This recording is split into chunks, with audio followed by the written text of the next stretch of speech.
Hello friends, welcome to my channel V commerce academy, जिथे मी वंदना तुम्हाला शिकवणार आहे अकाउंट हा विषय अत्यंत सोप्या पद्धतीने. मित्रांनो, सध्या तुम्ही MSCB एक्झामसाठी प्रिपरेशन करत आहात. इथे महत्त्वाचा विषय म्हणजे अकाउंट, आणि आपण बघतोय अकाउंट विषयातले रोज वेगवेगळे किंवा तुम्हाला येऊ शकणारे पॉईंट्स किंवा त्याचा आपण रिव्हिजन करतोय. ठीक आहे, चला तर मग सुरू करूया आजचा व्हिडिओ. आजच्या व्हिडिओमध्ये आपण डिस्कस करणार आहोत फायनान्शियल स्टेटमेंट या टॉपिकवर. आपला टॉपिक सुरू करण्याआधी तुम्ही जर चॅनलला सबस्क्राईब केलं नसेल तर आधी चॅनलला सबस्क्राईब करा, जेणेकरून तुमचा कोणताही महत्त्वाचा व्हिडिओ सुटणार नाही किंवा महत्त्वाचा पॉईंट मिस होणार नाही. चला तर मग सुरू करायचा आजचा व्हिडिओ. आता आपण बघतोय फायनान्शियल स्टेटमेंट. फायनान्शियल स्टेटमेंट म्हणजे काय? तुम्ही 11th पासून ज्या वर्षी अकाउंट शिकलात, प्रत्येक वर्षी तुम्हाला एक टॉपिक कंपल्सरी होता, आणि तो म्हणजे फायनल अकाउंट. मग फायनल अकाउंटमध्ये आपण काय बघितलं की फायनल अकाउंटमध्ये आपण बनवलं trading account, profit and loss account आणि बॅलन्स शीट. ठीक आहे, तर या सगळ्या अकाउंटला काय म्हणतात? याला एक इन्क्लुडिंग वर्ड आहे, याला म्हणतात फायनान्शियल स्टेटमेंट्स. ओके, मग फायनान्शियल स्टेटमेंट्स म्हणजे काय? जे स्टेटमेंट्स आपल्या बिझनेसची फायनान्शियल पोझिशन इंडिकेट करतं किंवा दाखवतं, त्याला काय म्हणतात? फायनान्शियल स्टेटमेंट्स म्हणतात. आता इथे बघा मीनिंग फायनान्शियल स्टेटमेंटचा काय. Financial statements are the descriptions of financial position. म्हणजे आपल्या व्यवसायाची जी फायनान्शियल पोझिशन आहे तर ते इंडिकेट करण्याचं काम कोण करतं? फायनान्शियल स्टेटमेंट करतात. म्हणजेच हे काय? डिस्क्रिप्शन म्हणजे विवरण कशाचं? फायनान्शियल पोझिशनचं. आपल्या व्यवसायाची फायनान्शियल पोझिशन काय आहे हे डिटेल्स कोण देतं? फायनान्शियल स्टेटमेंट्स देतात. मग आता याच्यामध्ये बघा, फायनान्शियल स्टेटमेंट्स आपण कशासाठी बनवत असतो? तर फायनान्शियल स्टेटमेंट बनवताना ऑब्जेक्टिव्ह काय? पहिलं आहे provide financial data. Financial statement काय प्रोव्हाइड करतं की आपले सेल्स किती, आपण किती वस्तू परचेस केल्या, आपल्याकडे फर्निचर किती आहे किंवा असेट किती आहेत, आपल्या लायबिलिटी किती आहे, त्यानंतर आपले डेटर किती, आपले क्रेडिटर किती, आपण कोणत्या कामासाठी किती खर्च केले, आपण वर्करला वेजेस किती दिल्या, सॅलरी किती दिल्या. तर हा सगळा डाटा याला काय म्हणतो आपण? Financial data. तर हा फायनान्शियल डाटा कशामध्ये असतो? फायनान्शियल स्टेटमेंट काय करतात? Provide financial data. आपला पर्टिक्युलर अकाउंटिंग पिरियडमध्ये काय फायनान्शियल ट्रान्झॅक्शन आपण केले तर तो सर्व डाटा कुठे प्रोव्हाइड होतो? फायनान्शियल स्टेटमेंटमध्ये प्रोव्हाइड होतो. दुसरा आहे कम्युनिकेट इन्फॉर्मेशन. आता व्यवसायामध्ये अशा अनेक पार्टी असतात की ज्यांना व्यवसायाबद्दल किंवा व्यवसायाच्या फायनान्शियल पोझिशनबद्दल, त्याच्या ट्रान्झॅक्शनबद्दल माहिती हवी असते. उदाहरणार्थ debtors, creditors, investor, share holder, debenture holder, त्यानंतर बँक, गव्हर्नमेंट, ह्या वेगवेगळ्या पार्टी असतात ज्यांना व्यवसायातली माहिती गरजेची असते. तर आता उदाहरणार्थ शेअर होल्डर आहेत, तर कंपनीच्या शेअर होल्डरला मग त्यांनी कंपनीमध्ये किती अमाऊंट इन्व्हेस्ट केली, त्यानंतर त्या अमाऊंटचं कसं युटिलायझेशन झालं, कंपनीचे सेल्स किती, कंपनीचे परचेस किती, ही सगळी फायनान्शियल इन्फॉर्मेशन कंपनीच्या ज्या रिलेटेड पार्टी आहेत त्यांना कोण कम्युनिकेट करतं? हे फायनान्शियल स्टेटमेंट्स कम्युनिकेट करतात. आता गव्हर्नमेंटला कंपनी कशी काम करते हे गव्हर्नमेंटला कम्युनिकेट करावं लागतं. त्यामुळे दरवर्षी गव्हर्नमेंटला तुमचे फायनान्शियल स्टेटमेंट्स ऑडिटिंग करून ते गव्हर्नमेंटला शो करावे लागतात, प्रत्येक कंपनीला किंवा प्रत्येक फर्मला. ठीक आहे, म्हणजेच हे काय करतं? फायनान्शियल स्टेटमेंट्स हे इन्फॉर्मेशन कम्युनिकेट करतं. त्यानंतर शो फायनान्शियल पोझिशन. आपल्या व्यवसायाची एक्झॅक्ट फायनान्शियल पोझिशन चांगली आहे, वाईट आहे, हे कोण इंडिकेट करत असतं? Balance sheet. त्यामुळे बॅलन्स शीटला काय म्हणतात? Balance sheet is a static photocopy of financial position, किंवा balance sheet is a mirror of financial position. ठीक आहे, म्हणजेच फायनान्शियल पोझिशन शो करण्याचं मेन काम कोण करतं? बॅलन्स शीट करत असते.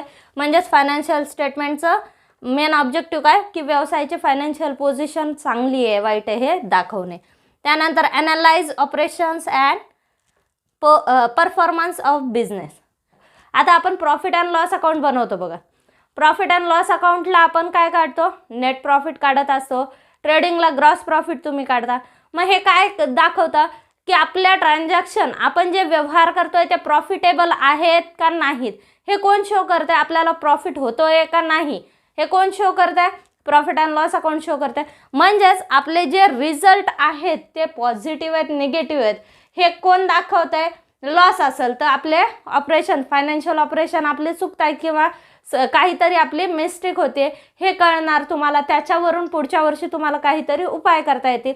मग आपल्याला प्रॉफिट किती होतोय, कशावर, किंवा जर समजा आपल्याला प्रॉफिट कमी होतोय किंवा लॉस होतोय, तर लॉस जर होतोय तर आपण काय बघणार की आपले कोणते एक्सपेंडिचर जास्त होत आहेत. उदाहरणार्थ आपण जर ॲडव्हर्टाइजमेंटला खर्च केला, आपले सेल्स 50,000 आहेत, त्यातला आपण 40,000 रुपये ॲडव्हर्टाइजमेंटचाच खर्च केला. ठीक आहे, मग आता लॉस होणारच, कारण जर सेल्स 50,000 आहे त्यातला तुम्ही 40,000 सगळे ॲडव्हर्टाइजमेंटमध्येच खर्च केले. म्हणजेच हे काय झालं? Heavy expenditure of advertisement. मग हे कशावरून तुम्हाला कळणार? हे ज्यावेळेस तुम्ही प्रॉफिट अँड लॉस अकाउंट बनवणार त्याच्यावरून कळणार. ओके, त्याच्यानंतर आहे analyse operations and performance of business. Financial statement काय करतात? आपले जे ड्युरिंग द अकाउंटिंग पिरियड जे आपण फायनान्शियल ट्रान्झॅक्शन्स केलेले आहेत त्या सगळ्याला ॲनालाइज करता, आपल्या day to day activities analyse करता, परफॉर्मन्स ॲनालाइज करता, म्हणजेच आपण काय करतो? प्रॉफिट आपला कॅल्क्युलेट करतो, म्हणजेच परफॉर्मन्स ॲनालाइज करतो. ओके, हे झाले ऑब्जेक्टिव्ज ऑफ फायनान्शियल स्टेटमेंट. आता इथे तुम्हाला प्रश्न कसा विचारणार? Following is the objective of financial statement. यातले कोणते ऑप्शन देणार? एखादं नन ऑफ दिस देणार किंवा ऑल ऑफ दिस देणार. ओके, त्यामुळे हे जे पॉईंट्स आहेत हे शॉर्टमध्येच लिहून दिलेले आहेत मी. तर हे तुम्ही लक्षात ठेवा की ऑब्जेक्टिव्ज ऑफ फायनान्शियल स्टेटमेंट काय? Provide financial data, communicate information, show financial position and analyse the operations किंवा परफॉर्मन्स. ओके, त्यानंतर नेक्स्ट आहे ॲट्रिब्यूट्स किंवा characteristics of an ideal financial statement. Ideal financial statements म्हणजे काय? आदर्श फायनान्शियल स्टेटमेंट म्हणजेच एक आपण म्हणतो ना आयडियल पर्सन, म्हणजे त्याच्यामध्ये काही तोटे नाहीत असा व्यक्ती. ठीक आहे, मग आयडियल फायनान्शियल स्टेटमेंट्स म्हणजे काय की आपला चांगले फायनान्शियल स्टेटमेंट. तर ते कोणते असतील? तर त्याच्यात काय कॅरेक्टरिस्टिक्स असले पाहिजे किंवा ॲट्रिब्यूट्स किंवा याला फीचर्ससुद्धा म्हणता येईल किंवा त्याची लक्षणे काय? तर पहिलं आहे वैशिष्ट्ये. प्रिस्क्राइब्ड फॉर्मॅट म्हणजे काय की आपल्याला, तुम्हाला बघा फायनल अकाउंट हा टॉपिक सुरू केल्यानंतर सुरुवातीलाच तुम्हाला एक फॉर्मॅट हे दिलं जातं बघा. ट्रेडिंगचा प्रोफार्मा दिला जातो, प्रॉफिट अँड लॉस अकाउंटचा प्रोफार्मा दिला जातो, बॅलन्स शीटचा प्रोफार्मा दिला जातो. ठीक आहे, त्याच्यामध्ये आपण ओपनिंग स्टॉक कुठं घ्यायचा आहे? ट्रेडिंगच्या डेबिटला पहिला आयटम ओपनिंग स्टॉक घ्यायचा. सेल्स कुठं घ्यायचे? ट्रेडिंगच्या क्रेडिटला पहिला आयटम सेल्स घ्यायचे. ठीक आहे, त्यानंतर कॅपिटल कुठं घ्यायचं? बॅलन्स शीटला लायबिलिटी साईडला सगळ्यात वरती कॅपिटल घ्या. त्यानंतर ॲसेट साईड, बॅलन्स शीटच्या 2 साईड आहेत, एक लेफ्ट हँड साईड, दुसरी right hand side. Right hand साईडला आपण काय म्हणतो? ॲसेट लिहितोय. लेफ्ट हँड साईडला आपण काय लिहितोय? लायबिलिटी लिहितोय. का बरं? इकडे ॲसेट का नाही लिहित, इकडे लायबिलिटी का नाही लिहित? ठीक आहे, का? कारण आपल्याला तो फॉर्मॅट ठरवून दिलेला आहे, त्या पद्धतीने आपण ते अकाउंट मेंटेन करत असतो. प्रॉफिट अँड लॉस अकाउंटच्या डेबिट बाजूला आपण खर्चच का लिहितो? क्रेडिटला उत्पन्नच का लिहितो? ग्रॉस प्रॉफिट क्रेडिटलाच का ट्रान्सफर करायचा? ठीक आहे, तर हे सगळे काय नियम ठरलेले ते accounting rules and regulation follow करून आपण प्रिस्क्राईब फॉर्मॅटमध्ये फायनान्शियल स्टेटमेंट बनवत असतो. ठीक आहे, मग तुमचं फायनान्शियल स्टेटमेंट बरोबर यावं असं वाटत असेल तर आपल्याला हे रूल्स अँड रेग्युलेशन फॉलो करावे लागतील. क्लोजिंग स्टॉकची तुम्हाला ॲडजस्टमेंट दिली, तुम्ही काय केलं? क्लोजिंग स्टॉकचा एक इफेक्ट ट्रेडिंगच्या क्रेडिटला केला, दुसरा इफेक्ट बॅलन्स शीटच्या ॲसेटला करायला पाहिजे. तुम्हाला वाटलं नाही मी आज ॲसेटला नाही लिहिणार, आज माझा मूड आहे लायबिलिटीला लिहायचा. ठीक आहे, मी लायबिलिटीला लिहिलं. प्रॉब्लेम टॅली होईल का तुमचा? नाही, कारण ते नियमानुसार तुम्ही केलेलं नाही. ठीक आहे, जर तुम्ही फायनान्शियल स्टेटमेंट नियमानुसार बनवले तर तुमचे ते बरोबर येतील, बरोबर रिझल्ट शो करतील. अन्यथा ते चुकीचा रिझल्ट दाखवतील. म्हणजेच आपले उद्देश साध्य होणार आहेत का तिथे? नाही. त्यामुळे फायनान्शियल स्टेटमेंट हे प्रिस्क्राइब्ड फॉर्मॅटमध्येच बनवले जातात. जो फॉर्मॅट वर्षानुवर्षे चालू आहे, तुम्हाला दिलेला आहे, नियमानुसार आहे, त्या पद्धतीने आपण ते स्टेटमेंट्स बनवत असतो. त्यानंतर पुढं आहे फुल disclosure.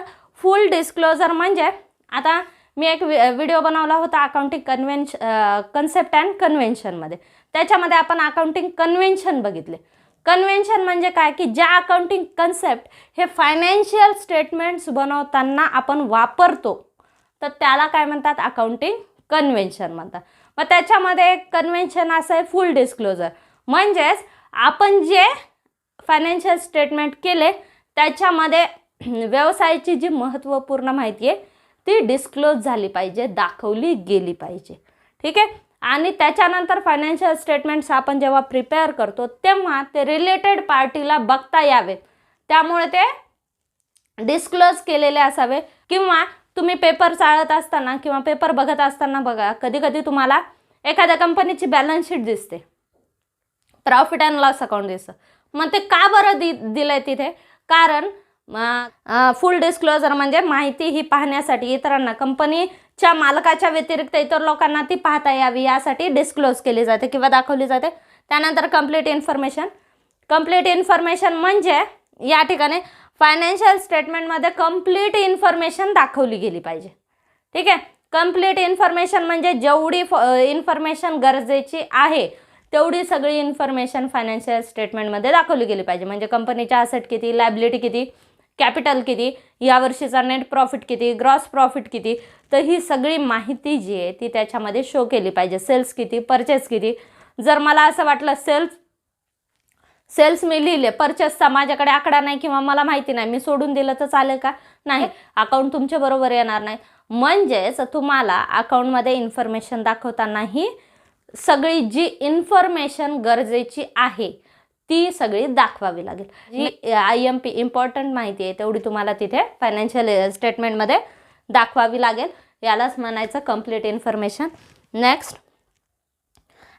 Accurate and authentic facts. आपण अकाउंटिंगमध्ये हे ऑथेंटिक आणि ॲक्युरेट फॅक्ट रेकॉर्ड करतो. ॲक्युरेट फॅक्ट म्हणजे आपण जर इन्शुरन्स पेड सांगितलं आहे तुम्हाला 1000 रुपये, त्यापैकी 400 रुपये पुढच्या वर्षीचे सांगितले, मग आपण काय करतो, 400 अरे जाऊ द्या, आता या वर्षी दाखवले प्रॉफिट अँड लॉसला 1000 रुपये, जाऊ द्या, आता त्यात खाडाखोड करत नाही असं म्हणणार का? नाही. आपण काय करतो, तो 1000 आकडा आपला चुकीचा आहे, कारण त्यातले 400 पुढच्या वर्षीचे, मग आपण तिथून लेस प्रिपेड किती करणार, 400 रुपये लेस प्रिपेड करणार. ठीक आहे. म्हणजे आपण काय केले, ॲक्युरेट तुमच्या इन्शुरन्स किती आहे, तुमचा इन्शुरन्सचा खर्च ॲक्युरेट हा किती आहे. आपण 1000 रुपये जर समजा इन्शुरन्सचे गृहीत धरले, ठीक आहे, 400 रुपये प्रिपेड लेस केले म्हणजे 600 रुपये आपली ॲक्युरेट व्हॅल्यू आहे, मग आपण 600च दाखवणार. ठीक आहे. हे झाले ॲक्युरेट इन्फॉर्मेशन. आता ऑथेंटिक फॅक्ट म्हणजे काय? ऑथेंटिक फॅक्ट म्हणजे जर तुम्ही 1000 रुपये किंवा 600 रुपये इन्शुरन्स दाखवताय, आपण इन्शुरन्सचा जेवढा खर्च दाखवता, तुम्ही तोंडी इन्फॉर्मेशन सांगितली, इन्शुरन्स दिला, तर त्या ठिकाणी ऑडिटर ऐकेल का? ठीक आहे. ऑडिटरला काय लागेल, बिल लागेल. किंवा आपण जर समजा सॅलरी पेड केले, सॅलरीचा खर्च तुम्ही 1 लाख दाखवलेला आहे, तर 1 लाख सॅलरी तुम्ही किती वर्करला दिली, कोणाला किती दिली, हे सगळे डिटेल्स तिथं असतील तर ती सॅलरी 1 लाख तिथे दाखवता येईल. ठीक आहे. मग ऑडिटर अकाउंट चेक करताना काय करेल की हां 1 लाख बरोबर आहे का, वर्करला एवढी 1 लाख दिली आहे का, तर तो व्हेरीफाय करत असतो. मग त्यामुळे हे काय केलं जातं, आधी हे वाउचर्स क्रिएट केले जातात अकाउंटमध्ये. मग ते वाउचर्स म्हणजे प्रत्येक खर्चाचं बिल तिथे दाखवलं जातं, याला वाउचर मेकिंग म्हणतात.